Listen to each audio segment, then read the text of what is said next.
Hello students, good morning all of you. बच्चों, हमारा lesson चल रहा है कंपैरेटिव स्टेटमेंट। स्टार्ट कर रहे हैं आज कंपैरेटिव स्टेटमेंट। इसका पूरा नाम है tools for financial analysis comparative statement. बच्चों, सबसे पहले आपको पता होना चाहिए फाइनेंशियल एनालिसिस के टूल्स कौन कौन से हैं। फाइनेंशियल एनालिसिस हमने चैप्टर पढ़ा था। क्या होता है फाइनेंशियल एनालिसिस? मतलब हम दो या दो से ज्यादा सालों को, ईयर्स के जो फाइनेंशियल रिपोर्ट्स हैं, फाइनेंशियल स्टेटमेंट्स हैं, उनको आपस में क्या करते हैं, कंपैरिजन करके कुछ रिजल्ट निकालते हैं। इसको क्या बोलते हैं? फाइनेंशियल एनालिसिस या फाइनेंशियल स्टेटमेंट एनालिसिस। तो ये जो हम चाहे वर्टिकल एनालिसिस करते हैं चाहे हॉरिजॉन्टल एनालिसिस करते हैं, वर्टिकल में क्या होता है, सिंगल ईयर होता है, आइटम आइटम के साथ करते हैं। हॉरिजॉन्टल में दो या दो से ज्यादा सालों का साइड बाय साइड रख के हॉरिजॉन्टल एनालिसिस करते हैं। तो ये जितने भी चाहे एनालिसिस हैं, इनके कितने टूल्स हैं, किस किस तरीके से हम एनालाइज कर सकते हैं। बच्चों, टोटल ये 7 टूल्स होते हैं। 7 तरह से हम एनालाइज कर सकते हैं। टोटल कितने हैं? 7। पहला कंपैरेटिव स्टेटमेंट। पहला क्या है? Comparative statement. कंपैरेटिव स्टेटमेंट को हम हॉरिजॉन्टल एनालिसिस भी बोलते हैं। इसमें वही होता है, 2 और मोर देन 2 ईयर का डाटा है हमारे सामने, फर्म एक ही है। उसके जैसे 2019 2020 2 या 2 से ज्यादा सालों का हमने आपस में क्या रख दिया, डाटा रख दिया, बैलेंस शीट रख दी, स्टेटमेंट ऑफ P&L रख दिया। आपस में उनका क्या कर रहे हैं, कंपैरिजन कर रहे हैं। क्या कर रहे हैं? कंपैरिजन कर रहे हैं। ठीक है, इसको बोलते हैं कंपैरेटिव स्टेटमेंट। क्या बोलते हैं? Comparative statement. सेकंड है जो common size statement. Common size statement vertical analysis को बोलते हैं, वर्टिकल एनालिसिस को, जिसमें हम सिंगल ईयर एनालाइज करते हैं और आइटम को आइटम के साथ क्या कर रहे हैं, एक ही साल में आइटम को आइटम के साथ कंपैरिजन कर रहे हैं। और इसमें हम सबसे पहले परसेंटेज में कन्वर्ट कर देते हैं। एक आइटम को जैसे स्टेटमेंट ऑफ P&L है तो उसमें RFO को बेस मान लेते हैं 100। उसके बेस में से उसको बेस मान के हर चीज की क्या निकाल लेंगे, परसेंटेज निकाल लेंगे। बैलेंस शीट में टोटल एसेट और टोटल लायबिलिटी को 100 बेस मान के परसेंटेज में कन्वर्ट कर लेते हैं। ठीक है, इसको बोलते हैं क्या, कॉमन साइज स्टेटमेंट। और फिर हम निष्कर्ष निकालते हैं, रिजल्ट निकालते हैं परसेंटेज में कन्वर्ट करने के बाद। तीसरा है बच्चों ट्रेंड एनालिसिस। तीसरा क्या है? Trend analysis. ट्रेंड एनालिसिस ये बताता है कि ट्रेंड कैसा चल रहा है। कई सालों का डाटा लेते हैं हम, 4-5 साल ईयर्स का डाटा ले लिया, 2016 17 18 19 20 4-5 साल ले लिए। अब 4-5 साल की आइटमें उठा ली, जैसे एक तो RFO उठा लिया, एक CGS cost of goods sold उठा लिया, प्रॉफिट्स उठा लिए। अब 4-5 साल के ये मेन 3-4 आइटम उठा ली। और फिर अब किसी एक साल को बेस मान लेंगे, जैसे 2016 से 2020 तक का डाटा है 5 साल का, तो 16 को बेस मान लिया। जिसको बेस ईयर मानते हैं उसको 100 लेट कर देते हैं। क्या लेट कर देते हैं? और बाकी सारे ईयर को परसेंटेज में कन्वर्ट कर देंगे। ठीक है, तो और फिर उसके हिसाब से हम ट्रेंड देखते हैं। हम 16 को 100 माने तो 17 में अगर 120% हो गई है सेल तो ट्रेंड अप जा रहे हैं, और 17 में अगर 90% हो गई है तो ट्रेंड डाउन जा रहा है। तो ट्रेंड देखा जाता है अप जा रहा है या डाउन जा रहा है। इसको बोलते हैं ट्रेंड एनालिसिस। क्या बोलते हैं बच्चों? ये सभी मैं आपको प्रैक्टिकली सिखाऊंगा, ये तीनों एनालिसिस सिलेबस में आपके। पहला कंपैरेटिव, दूसरा कॉमन साइज, तीसरा ट्रेंड। ये तीनों आप यहां पर देखोगे, आप क्लास में आपके सिलेबस में यही। नेक्स्ट है बच्चों अकाउंटिंग रेशियो। पढ़ा आपने चैप्टर, ये भी फाइनेंशियल एनालिसिस का टूल है। अकाउंटिंग रेशियो, आपने पूरा रेशियो वाला चैप्टर पढ़ा। अकाउंटिंग रेशियो की डेफिनेशन क्या होती है? The relation between the two accounting terms is called accounting ratio. Cash flow statement, ये भी पढ़ा है आपने, कैश फ्लो स्टेटमेंट। बच्चों अकाउंटिंग रेशियो ये वर्टिकल एनालिसिस है या हॉरिजॉन्टल एनालिसिस है? वर्टिकल है, इसमें सिंगल ईयर एनालिसिस है। कैसा है? इसमें क्या आप 2 इयर्स के डाटा को कंपैरिजन करते हो क्या? नहीं। एक है कैश फ्लो स्टेटमेंट, आगे क्या है कैश फ्लो, ये चैप्टर भी आपने पूरा पढ़े, ठीक है। इसमें भी एनालाइज करते हैं फाइनेंशियल स्टेटमेंट को। Break even point analysis, next क्या है बच्चों? ब्रेक इवन पॉइंट एनालिसिस होता है is the break even point is the point where total costs are exactly equal to the total sale।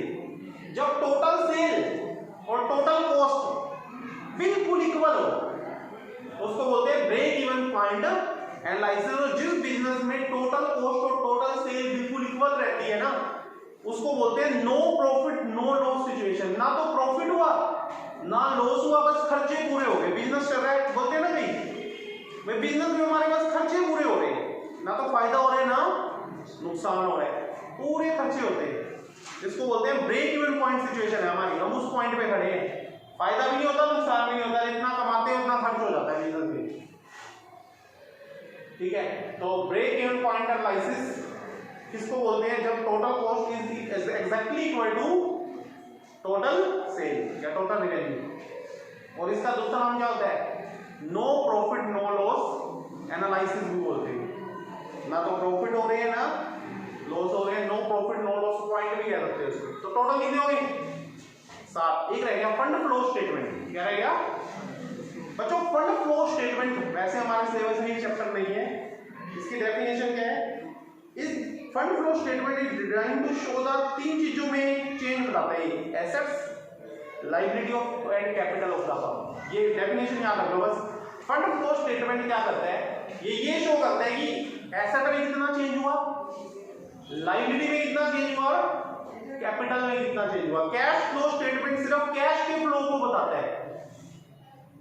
लिखवाइए ना कैश फ्लो स्टेटमेंट की definition. क्या होती है कैश फ्लो स्टेटमेंट?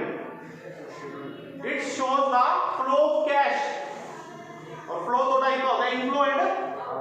और फंड फ्लो एनालिसिस 3 चीजों में चेंज को बताता है, फ्लो को बताता है। वो 3 चीजें क्या है फ्लो में?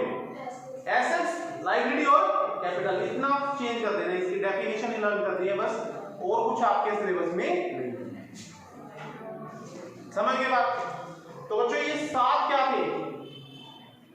एनालिसिस थे, ब्रेक इवन पॉइंट एनालिसिस। अब हम स्टार्ट कर देते हैं। सबसे पहला एनालिसिस कंपैरेटिव स्टेटमेंट। पहला क्या है? कंपैरेटिव। इसकी डेफिनेशन पहले भी बता चुका हूं मैं। इसमें क्या होता है? 2 और मोर देन 2 ईयर के डाटा को आमने सामने रख के साइड बाय साइड कंपैरिजन करने को बोलते हैं कंपैरेटिव स्टेटमेंट। 2019-20 2 साल हो गए, 2021 2 साल हो गए, दोनों के डाटा को क्या रख लिया आमने सामने रख के, उसको क्या कर लिया कंपैरिजन किया। क्या क्या इंपॉर्टेंस है कंपैरेटिव स्टेटमेंट की? पहला, ये डाटा को सिंपल और मोर अंडरस्टैंडेबल बना देता है। जब आप कंपैरिजन कर रहे हो बच्चों, आरएफओ देखा आपने 2019 में जो था 20 लाख, 2021 में क्या हो गया, 20 में क्या हो गया 25 लाख हो गया, 19 में था 20 लाख, 21 में क्या हो गया 20 में 25 लाख। 5 लाख से बढ़ गया या घट गया? बढ़ गया। कितना सिंपल है पता लगाना कि सेल बढ़ गई है, सेल क्या हो गया है। तो कंपैरिजन करने से पता चलता है क्या रिजल्ट है फर्म का।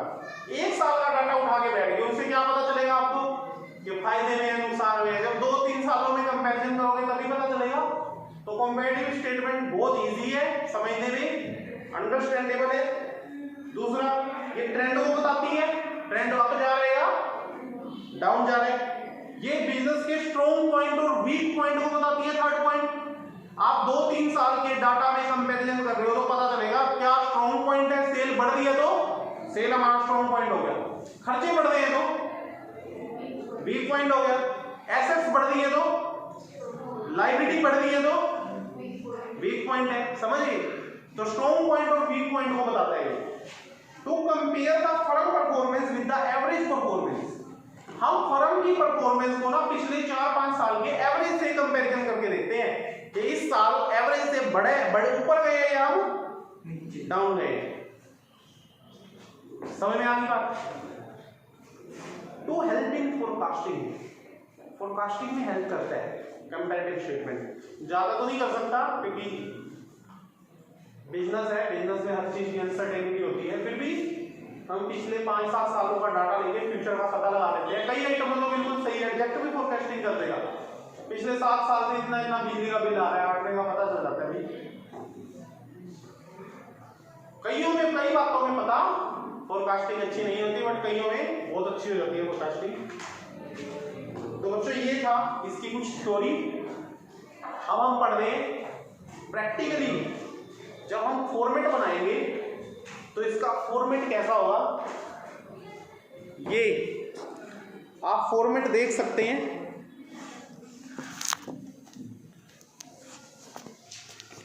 कितना इजी फॉर्मेट है। आपने बच्चों फर्स्ट चैप्टर में बैलेंस शीट पढ़ी है, तो हम कंपैरेटिव बैलेंस, आप पहले बैलेंस शीट पढ़ चुके हैं। जिसको बैलेंस शीट अच्छे से आती है, आपने लर्न की है हेडिंग सब हेडिंग आइटम्स, उसके लिए बच्चों ये चैप्टर बिल्कुल इजी है, कुछ भी नहीं है इस चैप्टर में। देखें आप ऊपर लिखें, अब पहले लिखते हैं बैलेंस शीट, अब क्या लिखेंगे कंपैरेटिव बैलेंस शीट। दो सालों की है, 2018-19 की है, तो 2018 एंड 19 दोनों लिख लें। अब पर्टिकुलर है हमारे सामने। पर्टिकुलर में पहले क्या होती है सारी इक्विटी एंड लायबिलिटी, बाद में क्या होती हैं एसेट्स। तो इक्विटी एंड लायबिलिटी में सारी हेडिंग और सब हेडिंग बिल्कुल वैसे लिखी हुई है जैसे आपने फर्स्ट चैप्टर में पढ़ी है। फर्स्ट चैप्टर लर्न करें बिल्कुल वैसे, दोबारा लर्न ही नहीं करना, एक बार कर लिया वो सारा काम यहाँ दोबारा आ रहा है। अब आपको कुछ नहीं लर्न करना, अगर आपको फर्स्ट चैप्टर लर्न है तो हेडिंग सब हेडिंग आइटम सब आती हैं, तो अब दोबारा करने की ज़रूरत नहीं है। और आइटम्स तो करनी नहीं इसमें, सिर्फ हेडिंग और क्या करनी है सब हेडिंग। तो बच्चों ये देख सकते हैं आप सारी एसेट्स और सारी लायबिलिटी। अब आपको यहाँ 5 कॉलम मेन बनाने हैं। सबसे पहला पर्टिकुलर, जिसमें हेडिंग सब हेडिंग लिखी हुई हैं, नोट नंबर बना सकते हैं। 2 कॉलम बनेंगे बच्चों, एक में लिखेंगे सारा डाटा कौन सा 2018 का, फिर लिखेंगे 2019 का। तो पहले हो गया प्रीवियस ईयर, बाद में हो गया करंट ईयर। एक बात बोल देता हूं मैं आपको, आप जब सम करने बैठेंगे, ये देख सकते हैं सम, आपको इधर पहले करंट ईयर का दिया होगा, बाद में प्रीवियस ईयर का, और बाद में आप जब क्वेश्चन आंसर करेंगे तो पहले आप प्रीवियस ईयर लिखेंगे, बाद में साइड बदल लें। पहले आंसर में जब कंपैरेटिव स्टेटमेंट बनाते हो पहले प्रीवियस ईयर आता है, बाद में करंट ईयर आता है। तो इसको दे दें, प्रीवियस ईयर को दे दिया ए, करंट ईयर को दे दिया बी, फिर निकालेंगे C. C is equal to B minus A, C is equal to B minus A. ठीक है, अब बी माइनस ए का मतलब क्या है, करंट ईयर में से प्रीवियस ईयर क्या कर रहे हैं माइनस।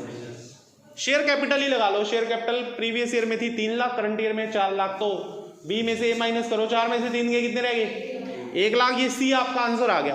अब सी माइनस में भी आ सकता है, सी इज इक्वल टू जब बी माइनस ए करोगे तो प्लस में भी आएगा, और माइनस वाले को माइनस से नहीं लिखना, ब्रैकेट से डिनोट करना है, माइनस नहीं लगाना, क्या लगाना है ब्रैकेट। अच्छा, उसके बाद निकालोगे डी, डी का मतलब परसेंटेज फॉर्म में कन्वर्ट कर दो। सी जो निकला ना, 4 में से 3 लाख माइनस किया 1 लाख आ गया, वो तो है एब्सोल्यूट वैल्यू, क्या है। अब इसी को परसेंटेज वैल्यू निकालनी है। परसेंटेज में बताओ कितना चेंज आया। शेयर कैपिटल 3 लाख से 4 लाख हो गई, कितने परसेंट चेंज आया। तो क्या करोगे, D is equal to C by A multiply 100। C कितना है 1 लाख, ए कितना है 3 लाख, तो 1 लाख बाई 3 लाख मल्टीप्लाई 100 करो, 33.33% आ जाएगा बच्चों। इतना परसेंटेज चेंज आया। कितना परसेंटेज चेंज आया 33.33। तो बच्चों यही करना है बस। अगर आपको ये समझ में आ गया, ए बी सी डी। सी कैसे निकालेंगे दोबारा बोल दें, बी माइनस ए। डी कैसे निकालेंगे, बिल्कुल ये आप देख सकते हैं फर्स्ट क्वेश्चन है, इस क्वेश्चन का ये नीचे आंसर दिया हुआ है। तो शेयर कैपिटल है 5 लाख, 18 में है 5 लाख, 19 में हो गई 10 लाख, तो 5 लाख पहले लिख दी, फिर 10 लाख लिख दी, फिर सी निकाल लिया, 10 में से 5 गई 5। अब डी कैसे निकालेंगे, C by A multiply 100, 5 lakh by 5 lakh multiply 100, पूरा 100% चेंज आया। कितना चेंज आया 100%। इजी, ऐसे सारे निकालने। अगर कोई माइनस में आ रहा है तो उसको किससे डिनोट करना है, ब्रैकेट से। बिल्कुल इजी चैप्टर है। तो बच्चों जिसको ये फॉर्मेट आता है, ये पूरा फॉर्मेट है आप देख रहे हैं बैलेंस शीट का, उसको तो बस आगे 2 कॉलम और बनाने हैं सी और डी के। ए और बी तो बुक में दिया ही हुआ है।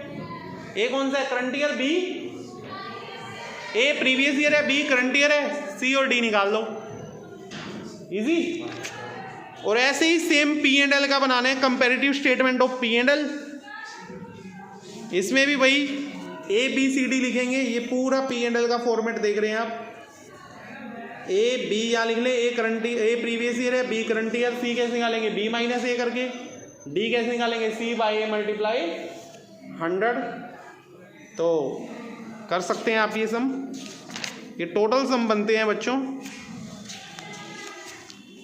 15 सम बनते हैं, 15 के 15 आप इजीली सोल्व कर सकते हैं। कोई भी डाउट आता है आप मुझसे बाद में ले सकते हैं। Thank you students.